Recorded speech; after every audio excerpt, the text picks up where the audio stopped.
Moves continue to be made in the NFL as we welcome you to a brand new hour of CBS Sports HQ. I'm Haley Sutton. Cut day on Tuesday saw teams secure that magic number 53 on the roster, and still a day later, clubs continuing to put the final touches on that roster ahead of Week 1. One move, already a familiar one. The Vikings, of course, nearing a deal to acquire wide receiver Adam Thielen from the Carolina Panthers, according to our NFL insider Jonathan Jones. The 35-year-old Thielen spent the first 9 years of his career in Minnesota, where he was a two-time Pro Bowler. So maybe addressing some concerns for a potential contender in Minnesota, but of course, some other players may be looking to do the same elsewhere. We've got our guy Pete Prisco joining us here on set as we take a look at some of these contenders and some top concerns for them when it comes to the NFC side of our Super Bowl predictions. I want to start with the Adam Thielen trade, though.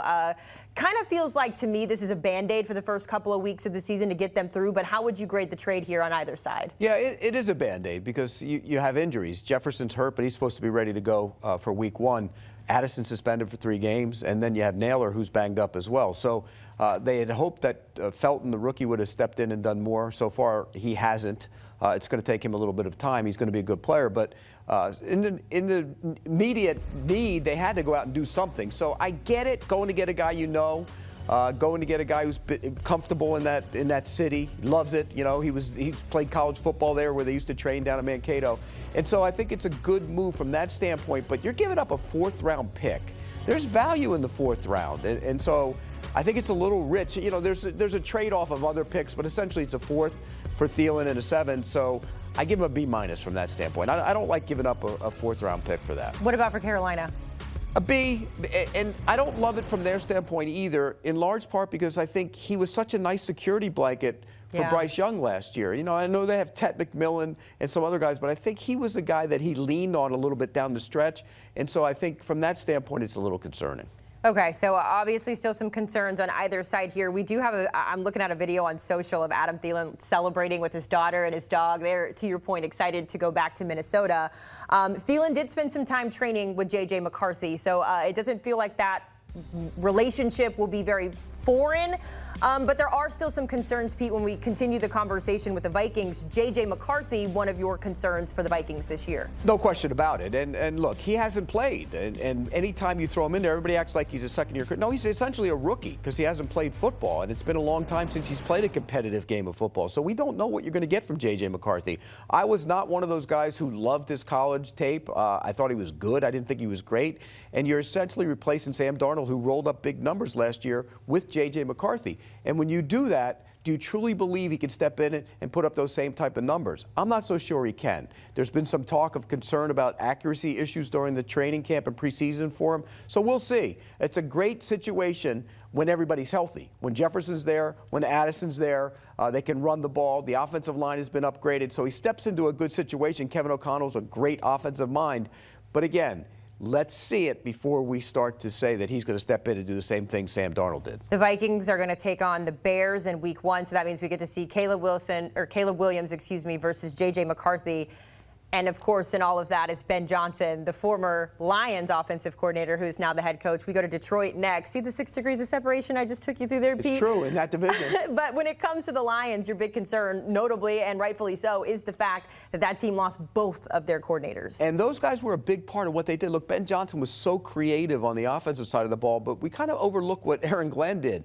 Aaron Glenn had to compensate for losing Aiden Hutchinson and a bunch of bodies last year, and he did a great job doing that. So you replace those guys. Kelvin Shepard takes over defensive coordinator. Johnny Morton takes over as the offensive coordinator. There's going to be a transition phase there. That's just inevitable. They can say Johnny Morton knows the offense. He's been around Dan Campbell. He knows what he wants, and Shepard's been around. But the difference is who's calling the plays, the voice in the headset, and I think that'll take a little adjusting. So I am a little worried about that. We'll see. That might be great coaches. We don't know, but until we see what they can do, it's always going to be a concern. Kind of like the same thing with J.J. McCarthy. Just until we see it, we don't know. So we'll keep a question mark there. You told us, and you've been telling us all offseason, it feels like that you believe in the Packers. If there was a concern, though, something holding you up from them getting to that Super Bowl, what would it be? And it's concern number one for them as well. I mean, talking to Matt LaFleur, it's a major concern for him is can they generate the pass rush when they need it? And Rashawn Gary's been a good player. but he needs to be a better player. And, you know, in fairness to him, he was one of the most chipped defensive ends in the league last year. That tells you everybody was focusing on him, in large part because he didn't have much on the other side. Well, Lucas Van Ness, the former first-round pick, has had a great summer. He's been dominant at times in their practices. If they can get him going and help Gary, that gives them a 1-2 punch off the edge. And Kenny Clark's healthy. You know, he didn't play healthy last year. He was hurt all year, and that showed up in his pass rush. So I think you combine all of those, I think they should be better rushing the passer. And if they are, they're going to be a pretty good defense. I have some personal pass rush questions, concerns on this list later down the road, but we'll get to that when we get there. Let's talk about the 49ers first, though, Pete, because it just feels like for Brock Purdy, he's going to always have to have something, right, that's in his way. Last year, it was the game manager narrative. This year, it's the fact that he doesn't really have much to throw to here for the 49ers. Well, yeah, because everybody's hurt. You know, you talk Brandon Ayuk's coming off a knee injury. We don't know when he's going to be ready to go. Then you talk about Jawan Jennings is banged up as well and not happy with his contract, so there's an issue there.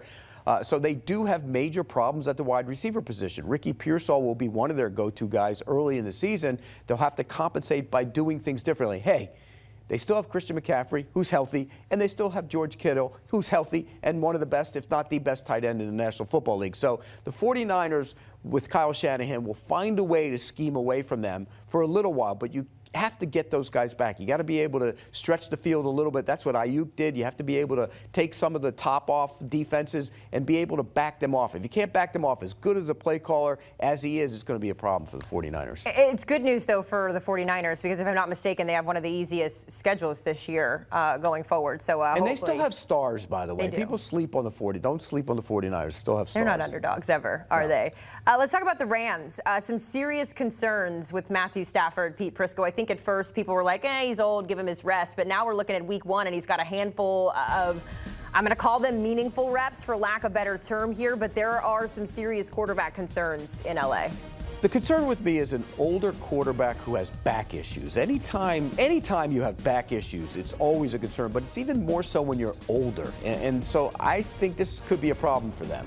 And right from the get-go, who knows? Maybe he twists wrong or turns wrong when he's in the pocket, and all of a sudden he has to go out of the game, and there's going to be a real major issue there. And as somebody who can speak from experience from having back issues, it is not fun. And when that pain starts to set in, the first thing they want to tell you is get that thing surgically repaired, and most people fight back on it until the pain gets so bad that you can't. So it'll be interesting to see how he handles it. Can they handle it? We know he's getting the best medical treatment you can possibly get, again, but at some point, 36 and back injury, it just doesn't seem to mesh. Let me ask you this, because yesterday when we were talking, you mentioned Jimmy G as your number 2 backup in all of the NFL. I'm looking at the schedule here. The Rams get the Texans, the Titans, the Eagles, the Colts, the 49ers, and the Ravens, and that's just the first 6.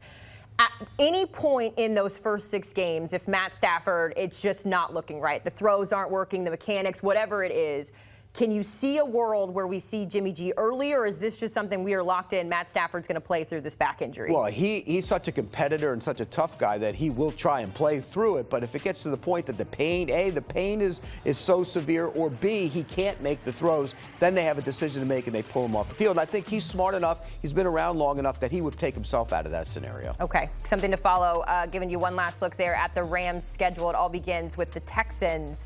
Lots of questions with Matthew Stafford, excuse me. Let's talk about my Cowboys, Pete.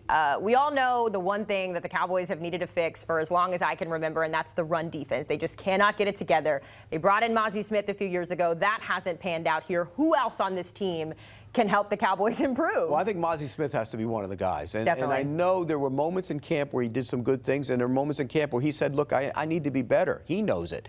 But there's a big body, and the defense has changed now, so I think it suits him a little bit better. But again, it's all on him. You're a first-round pick. You're a big body. You have to step in there and stop the run, and I think that's going to be important for them.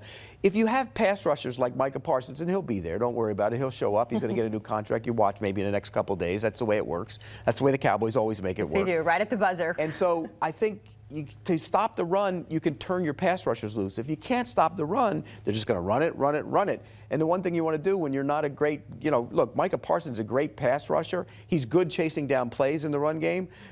But when you run at him, that's what you want to do. That's the weakest part of his game, is running right at him, because he's not a big guy. So I think when you look at it from that standpoint, they have to be better stopping the run. I picked up Mozzie Smith from the airport when the Cowboys drafted him a few years ago, and every year since, I have just willed him to be the player that we expect him to be, because he's a humongous body. I thought he was going to be a big-time player. And the potential is there, but still needs some work. So big eyes there on Mozzie Smith as the Cowboys try to take the next step in that run defense. If we talk about the Buccaneers, Pete, you've also said that you believe that this is a team that can win that division for obvious reasons. They've done it, 5 years in a row now, looking for number 5, I should say. But Tristan Wirfs, a big question mark here. Positive that he came off the PUP, but where's your concern with him in the Bucs? Well, it's always a concern when you have a player of that stature who's not playing. And when he's coming back, they don't know. I mean, he's coming off the PUP list. We don't know if he'll be ready to go in week 1. Hopefully he is. They didn't think he would be. When I was there in training camp, they definitely didn't think he'd be ready in week 1.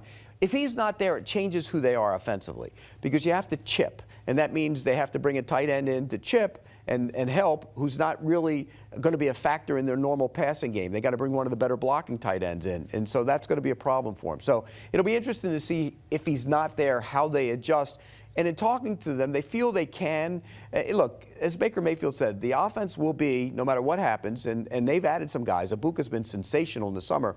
No matter what they do, it's going to be run the ball and Mike Evans. Run the ball and Mike. That's right out of Baker Mayfield's mouth. So they'll adjust to it. But anytime you lose a player like that, that's tough. Let's wrap it up talking about the team everyone is chasing, the Philadelphia Eagles. What concerns do you have about the reigning champs? Well, they're making adjustments on the defensive line. You get guys out of there. Sweat's out of there. Milton Williams in there. You need young guys to step in. Nolan Smith needs to step up and become a big-time edge rusher. I mean, so I think that's the biggest concern for me, is the adjustments on the defensive line. All right, everyone chasing those Eagles. They open the season against my Cowboys on September 4th. Pete, going to be exciting to see the NFL finally return to CBS. Sunday, September 7th is the day that we have circled on our calendar. Make sure you check your local listings, and as always, find the action streaming on Paramount+.